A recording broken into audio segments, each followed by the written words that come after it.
ఇవాళ స్పీడ్గా దొండకాయ కూర చూపించేస్తాను, వచ్చేసేయండి. ముందుగా కళాయి పెట్టుకొని స్టవ్ వెలిగించుకుందాము. దీంట్లో 2 గంటెలు ఆయిల్ వేసుకుందాము. ఇప్పుడు తాలింపు గింజలన్నీ కలిపి ఉన్నాయి కదా, ఇవి వేసేసుకుందాము. ఇవి కొంచెం వేగినాక కొంచెం కరివేపాకు వేసుకుందాము.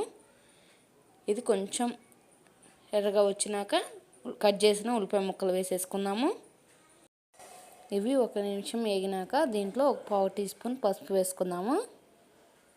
ఇది ఒకసారి మొత్తం కలిసేలా కలుపుకొని కట్ చేసిన దొండకాయ ముక్కలను వేసేసుకుందాము.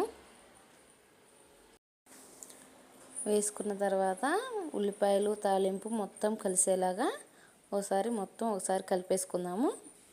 కలిపేసుకొని మూత పెట్టేద్దాము 15 నిమిషాల పాటు. ఇప్పుడు మూత తీసినాక కొంచెం మగ్గినాయి కదా, దీంట్లో కొంచెం ధనియాల పొడి, రుచికి సరిపడా సాల్ట్ వేసుకొని ఇది మొత్తం కలిసేలాగా కలుపుకుందాము. మీడియంలో పెట్టి మనం 10-15 నిమిషాల పాటు ఉంచుకున్నాక ఉప్పు ధనియాల పొడి వేసుకుంటే బాగుంటుంది. ఇప్పుడు మూత పెట్టేసుకుందాము.